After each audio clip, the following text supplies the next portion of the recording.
जी Nepal HD television अब तपाईँ सँगसँगै।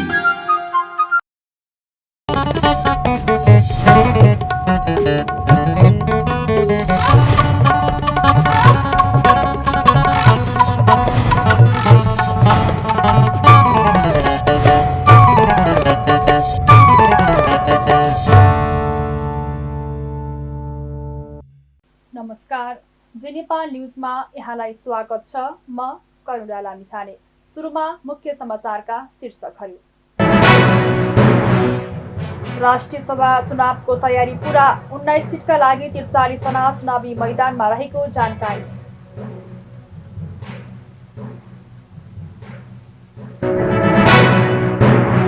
राष्ट्रिय सभा निर्वाचनमा अन्य दलका उम्मेद्वारलाई मत नदिने राष्ट्रिय प्रजातन्त्र पार्टीको निर्णय, अन्य प्रदेशमा मतदानमा सहभागी नहुन निर्देशन।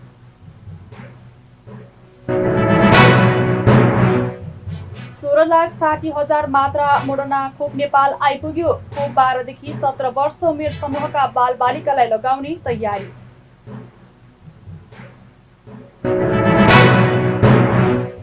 मध्य प्रदेशमा सवारी दुर्घटनामा परेर 6 महिनाको अवधिमा 292 जनाको मृत्यु, प्रत्येक दिन 1 जना भन्दा बढी व्यक्तिको मृत्यु।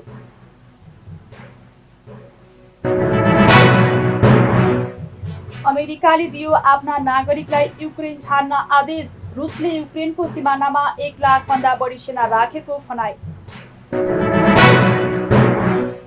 र नाडाल अस्ट्रेलियन ओपनको सेमी फाइनलमा।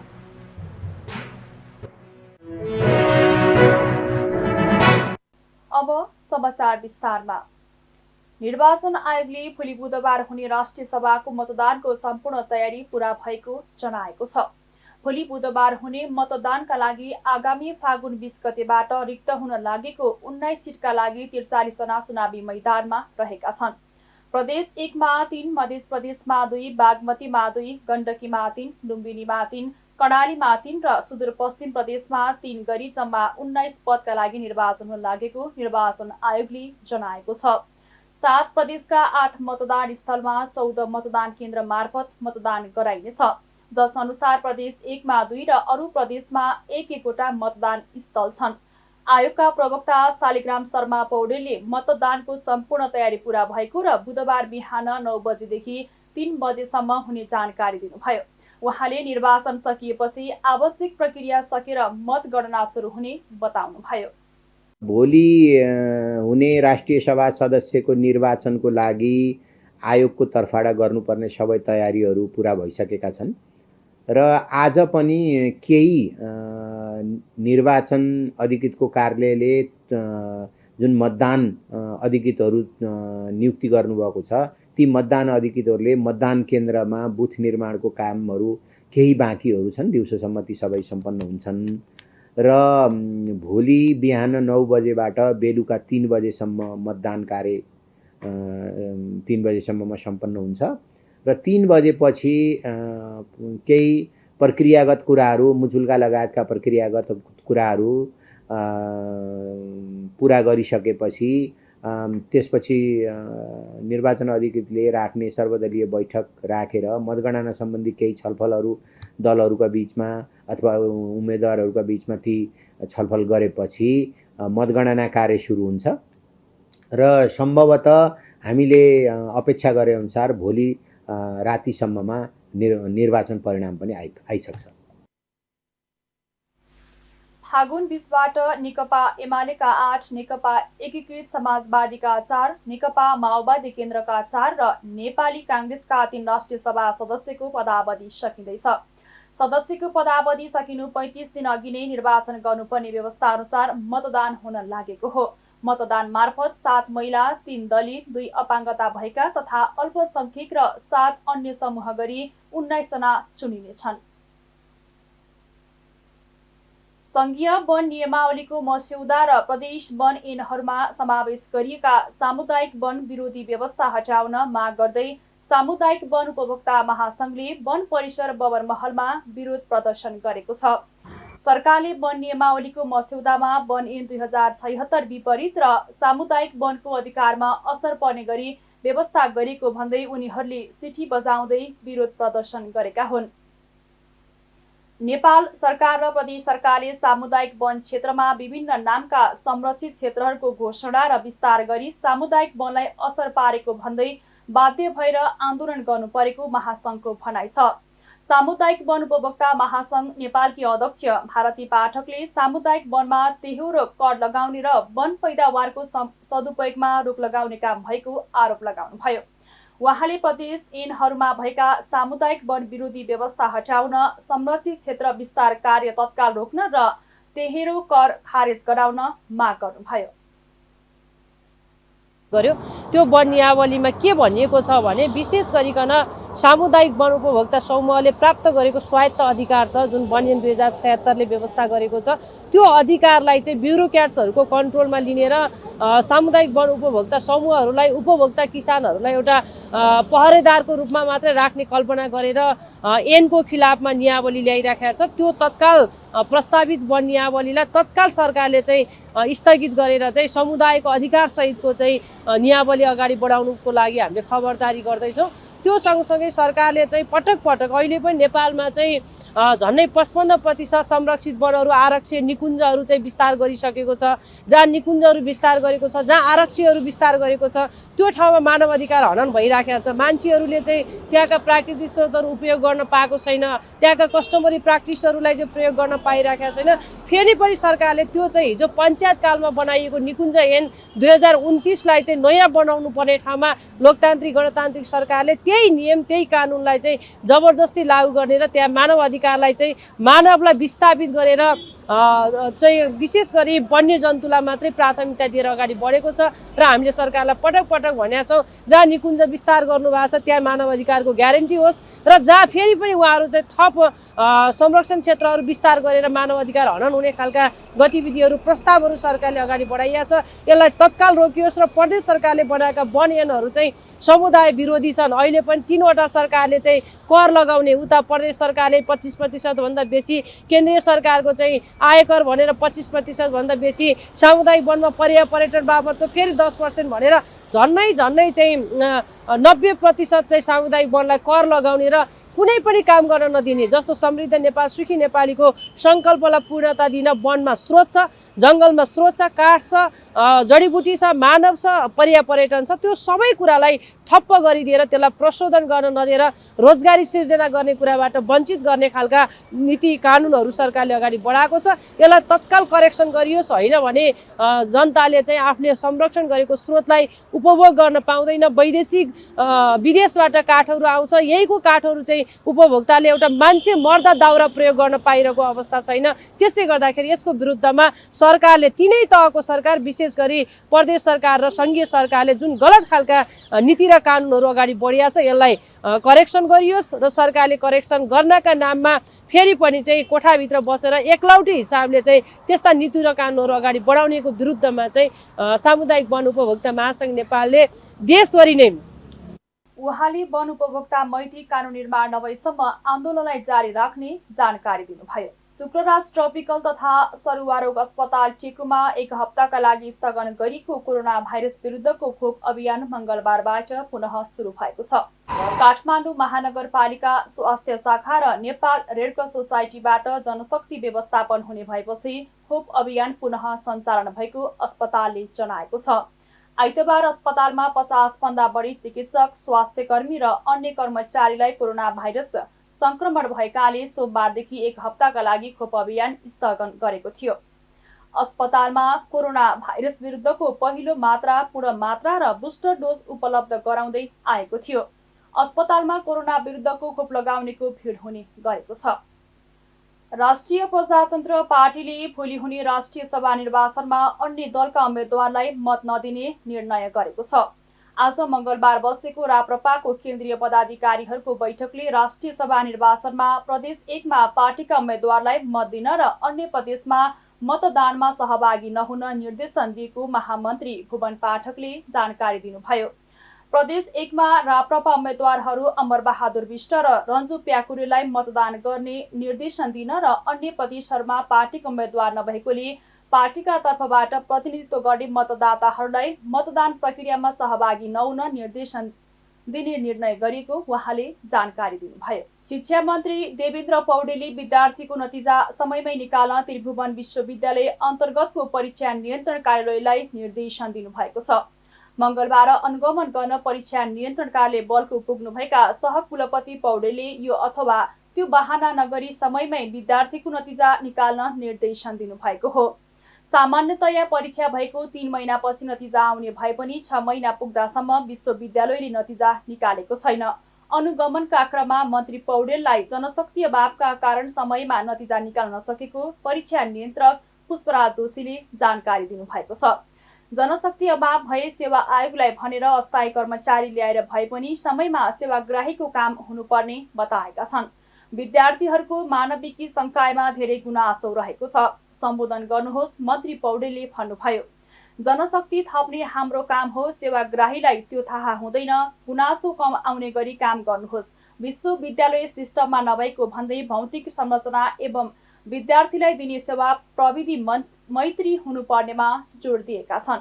सोही क्रममा परीक्षा नियन्त्रक जोशीले पर्याप्त जनशक्ति भए परीक्षा पछिको 3 महिनाभित्र रिजल्ट निकाल्ने बताएका छन्।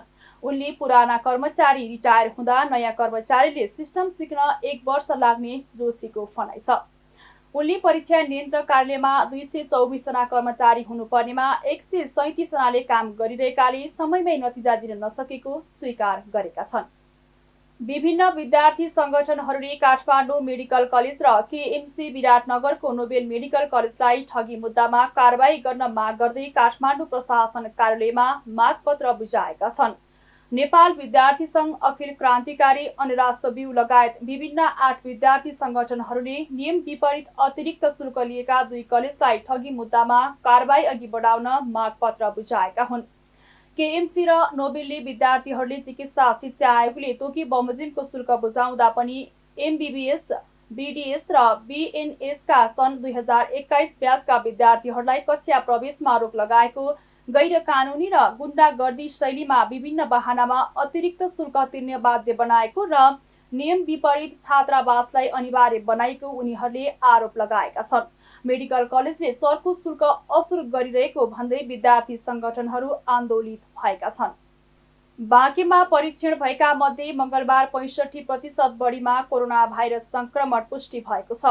जिल्लाका 3वटा प्रयोगशालामा 247 नमुना परीक्षण भएकामा 162 जनामा भाइरस संक्रमण पुष्टि भएको जिल्ला कोभिड-19 व्यवस्थापन केन्द्रले जनाएको छ।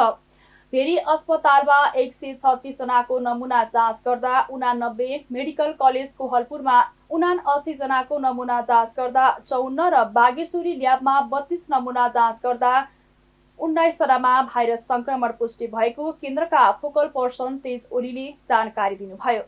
संक्रमण पुष्टि भएका मध्ये बाँकेका 97 जना रहेका छन्। नेपालगञ्ज, कोहलपुर सहित खजुरा, राप्ती, सुनारी, जानकी गाउँपालिकामा पनि संक्रमण दर बढ्दै गएको देखिएको छ। जिल्लामा सक्रिय संक्रमितको संख्या 823 पुगेको छ। मंगलबार संक्रमण पुष्टि भएका संक्रमित सहित जिल्लामा कुल संक्रमितको संख्या 19,308 पुगेको छ। यस्तै मंगलबार थप 46 जना डिस्चार्ज भएका छन्। यो सँगै डिस्चार्ज हुनेको संख्या 18,349 पुगेको छ। ललितपुर महानगरपालिका 27 सुनाकोठीमा अवस्थित बालकुमारी मन्दिरबाट आइतबारदेखि हराइरहेको मूर्ति खोज्न 5 सदस्यीय अनुसन्धान टोली गठन गरिएको छ। जिल्ला प्रशासन कार्यालय ललितपुर कार्यालयमा सोमबार भएको छलफलमा प्रहरी नायब निरीक्षक दीपक भारतीको संयोजकत्वमा अनुसन्धान टोली गठन गरिएको प्रहरी परिसर ललितपुरका प्रहरी उपरीक्षक सिद्ध विक्रम शाहले जानकारी दिनुभयो। ललितपुर क्षेत्र नम्बर 1 प्रदेश सभाका सदस्य राजकाजी महर्जनले कल ट्रेसिङ लगायत सम्पूर्ण अत्याधुनिक प्रविधि प्रयोग गरेर अनुसन्धानलाई सुस्त र प्रभावकारी बनाउनु पर्ने बताउनु भएको छ। वडा अध्यक्ष बाबुराजा महर्जनले सो मूर्ति हराउँदा सुनकोठीवासीको मुटु छिया भइरहेको गुनासो गर्दै खोजीका लागि सहयोग गर्न आफू तत्पर रहेको बताउनु भएको हो। ललितपुरका प्रमुख जिल्ला अधिकारी घनश्याम उपाध्यायले अनुसन्धानलाई चुस्त बनाउन केन्द्रीय सुरक्षा संयन्त्र समेत परिचालन भएको बताउनु भएको छ। कर्मचारीमा कोरोना भाइरस संक्रमण देखिएपछि जिल्ला प्रशासन कार्यालय बाँकेका अत्यावश्यक बाहेकका सेवाहरू मंगलबारदेखि बन्द गरिएको छ। नियमित कार्य सम्पादनको क्रममा कार्यालयका केही कर्मचारीहरूलाई कोभिड संक्रमण पुष्टि भएको र केही कर्मचारीहरूलाई मिल्दोजुल्दो लक्षण देखा परेपछि अर्को सूचना जारी नभएसम्मका लागि सेवा बन्द गरिएको बाँकेका प्रमुख जिल्ला अधिकारी सूर्यबहादुर खत्रीले जानकारी दिनुभयो। उहाँका अनुसार कार्यालयमा 35 जना कर्मचारी छन्। ती मध्ये केहीमा कोरोना संक्रमण पुष्टि भएको छ। 15 जना कर्मचारीलाई कोरोनासँग मिल्दोजुल्दो लक्षण देखिएको बताउनु भएको छ। कार्यालयमा सेवाग्राहीको अत्याधिक भिडभाड समेत भई कार्यालयबाटै कोभिड-19 को संक्रमण फैलिन सक्ने जोखिम भई सेवा प्रवाहमा कठिनाई भएपछि अत्यावश्यक बाहेकका सेवाहरू बन्द गर्नु परेको उहाँको भनाइ छ। जिल्ला प्रशासन कार्यालयबाट प्रदान गरिने शान्ति सुरक्षा र मुद्दा लगायतका अत्यावश्यक बाहेक नागरिकता, राहदानी, राष्ट्रिय परिचय पत्र, सङ्घ संस्था दर्ता नवीकरण, हात हतियार नवीकरण लगायतका सेवाहरू हाललाई स्थगित गरिएको प्रमुख जिल्लाधिकारी खत्रीले जानकारी दिनुभएको छ। नेपालगञ्ज स्थित भेरी अस्पतालमा कोरोना संक्रमित महिलाको मृत्यु भएको छ। कोहलपुर नगरपालिका वडा नम्बर 2 निवासी 70 वर्षीय महिलाको आज बिहान मृत्यु भएको हो। जिल्ला कोभिड व्यवस्थापन केन्द्र बाँकेका अनुसार महिलाको बिहान पौने 8 बजेतिर भेरी अस्पतालमा मृत्यु भएको थियो। केन्द्रका फोकल पर्सन तेज ओलीका अनुसार यही माघ 8 गते नेपालगञ्ज मेडिकल कलेज शिक्षण अस्पताल कोहलपुरमा उनले पीसीआर परीक्षण गराएकी थिइन्। भेरी अस्पतालमा यही माघ 9 गते भर्ना भएकोमा उपचारकै क्रममा मृत्यु भएको हो। जिल्ला प्रशासन कार्यालय महोत्तरीले नो खोपकार्ड नो सर्भिस व्यवस्था लागू गरेको छ। कोरोना नियन्त्रण गर्न प्रशासनले यस्तो प्रावधान कार्यान्वयनमा ल्याएको हो। सोही क्रममा जिल्लाको प्रत्येक कार्यालयमा नो मास्क नो इन्ट्री कार्यक्रम लागू गरिएको छ भने जिल्ला प्रशासन कार्यालयमा नो खोपकार्ड नो सर्भिस प्रावधान लागू गरिएको सहायक प्रमुख जिल्ला अधिकारी उपेन्द्र न्यौपानेले जानकारी दिए। प्रशासनले खोप नलगाएकालाई सेवा नदिने र सेवाग्राहीलाई प्रशासन कार्यालयबाट तत्काल खोप लगाउने व्यवस्था मिलाएको उहाँले बताए। अहिले जिल्ला प्रशासन कार्यालयमा आउने प्रत्येक सेवाग्राहीलाई मुख्यद्वारमै खटेका स्वास्थ्य कर्मीले खोप कार्ड रहे नरहेको सोधी खोजी गर्छन् भने भएकालाई सेवा दिने र नभएकालाई त्यही प्राङ्गणमा रहेका स्वास्थ्य कर्मीद्वारा तत्काल खोप लगाएर मात्रै सेवा दिने गर्दछन्। यसअघि मास्क, सेनिटाइजर र भौतिक दूरी कायम गरी सेवा प्रदान गर्दै आएको प्रशासनले कार्यालयमै खोपको व्यवस्था गरी सेवा प्रदान गर्न थालेको हो। जिल्ला प्रहरी बाँकेले भन्सार छली गरेर ल्याएका लाखौं मूल्य बराबरका अवैध सामग्री बरामद गरेको छ। जिल्ला प्रहरी कार्यालय बाँकेबाट प्रहरी सहायक निरीक्षक विवेक अधिकारीको कमान्डमा खटिएको टोलीले नेपालगञ्ज 10 ट्राफिक चोकबाट भन्सार छली गरेर ल्याउँदै गरेका पौने 3 लाख रुपैयाँ बराबरका अवैध सामग्री बरामद गरेको छ। प्रहरीका अनुसार बरामद गरेका अवैध सामग्रीहरूमा 1,20,000 रुपैयाँ बराबरका रुमाल, 75,000 रुपैयाँ बराबरका लेडिज लुङ्गी, 45,000 रुपैयाँ बराबरका लेडिज कुर्ती र 20,000 रुपैयाँको अन्डरवेयर, 9,000 रुपैयाँ बराबरका चिनी र 9,000 रुपैयाँ बराबरका लेडिज सुज रहेका छन्। बरामद गरेका 2,78,000 रुपैयाँका सबै अवैध सामग्रीलाई नेपालगञ्ज भन्सार कार्यालय पठाएको जिल्ला प्रहरी कार्यालय बाँकेले जानकारी दिएको छ। नेपालमा कोरोना भाइरस विरुद्धको मोडर्ना खोप 16,60,000 मात्रा आएको छ। विश्व बैंकको सहयोगमा कोभ्याक्स सुविधा अन्तर्गत 16,60,000 मात्रा मोडर्ना खोप आइपुगेको स्वास्थ्य सेवा विभाग व्यवस्थापन महाशाखा अन्तर्गत आपूर्ति शाखा प्रमुख सुरेन्द्र चौरासियाले जानकारी दिनुभयो। मोडर्ना खोप 12 देखि 17 वर्ष उमेर समूहका बालबालिकालाई लगाइनेछ। उनका अनुसार अहिलेसम्म नेपालमा करिब 4 करोड 19 लाख मात्रा खोप आइसकेको छ। यसअघि सरकारले 75 वटा जिल्लामा मोडर्ना र 3 जिल्ला काठमाडौँ, भक्तपुर र ललितपुरमा फाइजर खोप चलाइसकेको छ। सरकारले 15 माघदेखि 4 दिनका लागि खोप अभियान चलाउन विद्यालय खुल्ला गर्ने निर्णय समेत गरेको छ।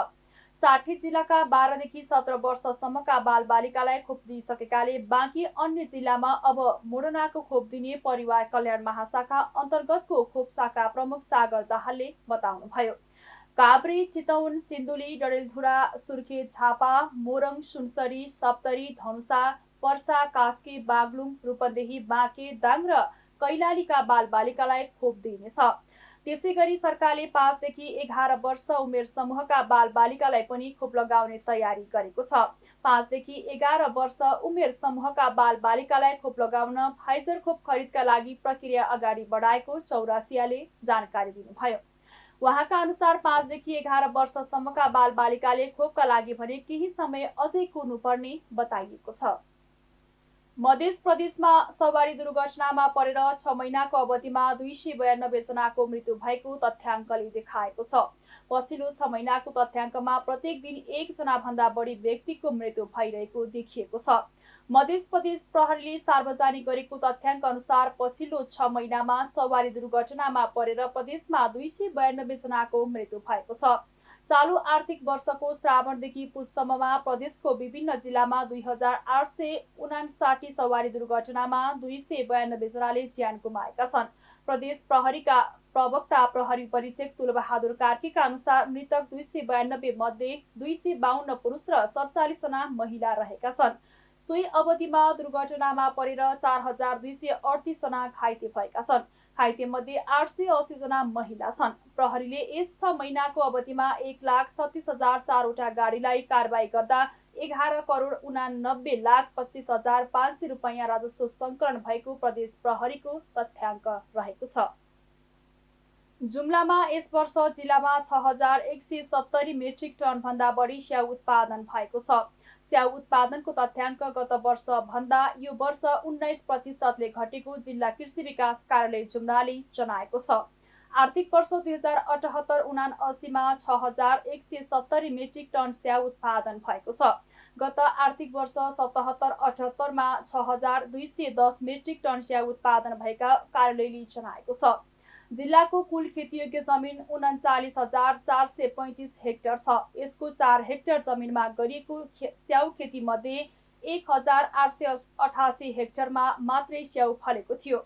गत आर्थिक वर्ष 77-78 मा 3,885 हेक्टर जमिनमा गरिएको स्याउ खेती मध्ये 1,554 हेक्टर जमिनमा स्याउ उत्पादन भएको कार्यालयले तथ्याङ्क देखाएको छ। यस वर्ष जिल्लाबाट 1,900 क्विन्टल निर्यात भएको कार्यालयले जनाएको छ। नेपालमा मङ्गलबार थप 12,008 जनामा कोरोना संक्रमण पुष्टि भएको छ। देशभर गरिएको 18,103 PCR परीक्षणका क्रममा 9,432 जना र 7,806 एन्टिजेन परीक्षणका क्रममा 2,576 जनामा कोरोना संक्रमण पुष्टि भएको स्वास्थ्य मन्त्रालयले जनाएको छ। यो सँगै नेपालमा कोरोना संक्रमितको संख्या 10,45,634 पुगेको छ। त्यस्तै कोरोनाका कारण थप 8 जनाको मृत्यु भएको छ। हालसम्म नेपालमा 11,667 जनाको कोरोनाका कारण मृत्यु भएको छ। त्यस्तै थप 3,040 संक्रमित निको हुँदा हालसम्म नेपालमा 8,27,279 जना निको भएका छन्। हाल नेपालमा 88,934 सक्रिय संक्रमित आइसोलेसन र 165 जना क्वारेन्टाइनमा रहेको स्वास्थ्य मन्त्रालयले जनाएको छ। अब अन्तर्राष्ट्रिय समाचार। ग्रिसमा अल्पत्र परेका 2 नेपालीको शव अन्ततः नेपाल पठाइने भएको छ। गैर आवासीय नेपाली सङ्घ एनआरएनएको सहयोगमा यथाशीघ्र नेपाल पठाउन लागि हो। गैर आवासीय नेपाली सङ्घ अन्तर्राष्ट्रिय समन्वय परिषदका सहकोषाध्यक्ष लोकप्रसाद दाहालका अनुसार 7,200 युरो सङ्कलन गर्दै ग्रिस पठाइएको छ। टर्कीबाट अवैध रूपमा ग्रिस जाँदा मङ्सिर पहिलो साता गाडी दुर्घटनामा परेर 4 नेपालीको मृत्यु भएको थियो। दुर्घटनामा मृत्यु भएका आमा छोदिङ्बो गाउँपालिका 3 रसुवाकी 21 वर्षीय शर्मिला भनिने रमिला घले र घिरिङ गाउँपालिका 5 तनहुका ओम भनिने ओम बहादुर थापा मगरका परिवारजनले शव पठाउन सहयोगका लागि एनआरएनलाई गुहारेका थिए। टर्कीसम्म श्रम स्वीकृति लिएर आएका भन्दै अन्य 2 जनाको खर्च भने श्रमिक कल्याणकारी कोषको रकमबाट नेपाल सरकारले बिहोरेको थियो। भीमेश्वर नगरपालिका 6 दोलखाका 30 वर्षीय राजु लामा र गौरी गंगा नगरपालिका 4 कैलालीका 37 वर्षीय लक्ष्मण सापकोटाको शव बुधबारसम्म नेपाल आइपुग्ने नेपाली राजदूतावास भियनाले जनाएको छ। बाँकी 2 जनाको शव नेपाल पठाउन एनआरएनले रकम सङ्कलन कार्यको संयोजन गर्न सहकोषाध्यक्ष दाहाललाई जिम्मेवारी दिएको थियो।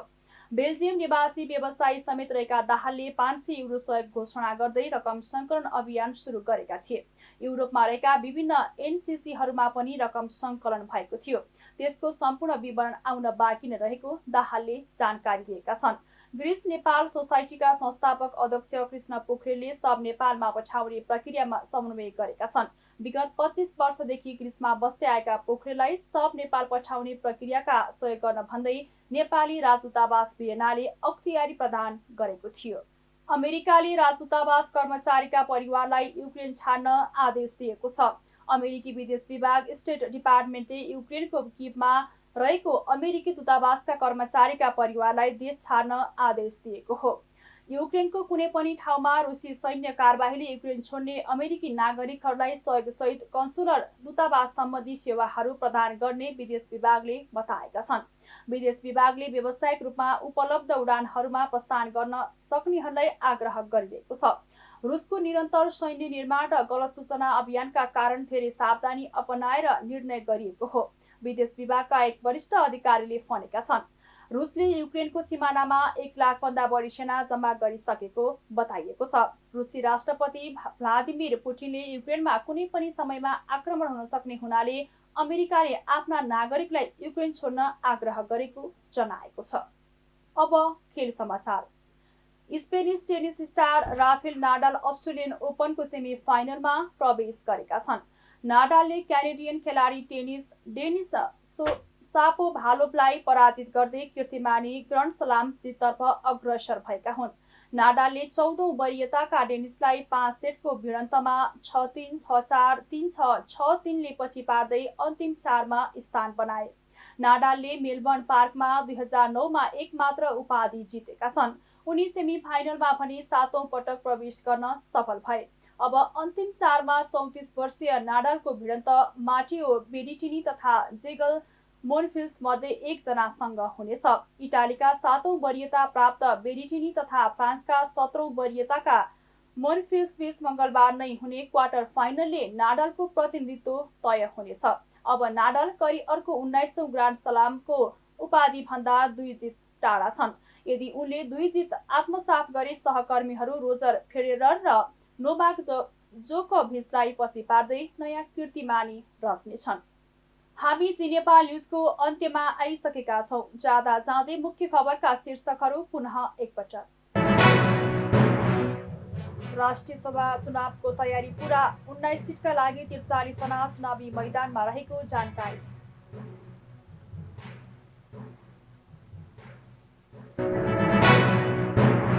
राष्ट्रिय सभा निर्वाचनमा अन्य दलका उम्मेद्वारलाई मत नदिने राष्ट्रिय प्रजातन्त्र पार्टीको निर्णय, अन्य प्रदेशमा मतदानमा सहभागी नहुन निर्देशन।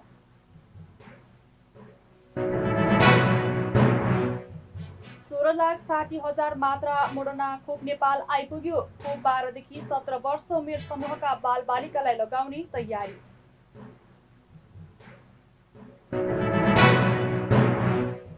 मध्य प्रदेशमा सवारी दुर्घटनामा परेर 6 महिनाको अवधिमा 292 जनाको मृत्यु, प्रत्येक दिन 1 जना भन्दा बढी व्यक्तिको मृत्यु।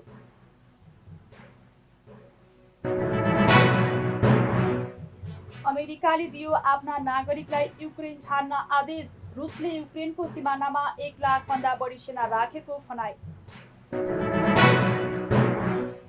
र नाडाल अस्ट्रेलियन ओपनको सेमी फाइनलमा।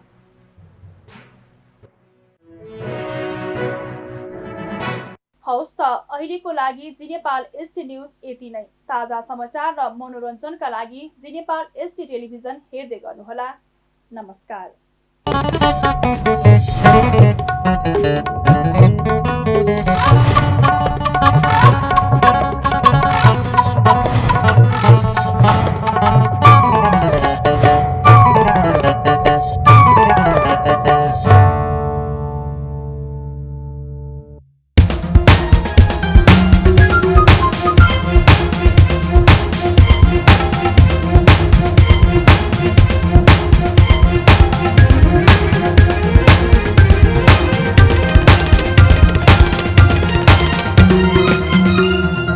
जी नेपाल एसडी टेलिभिजन अब तपाईं सँगसँगै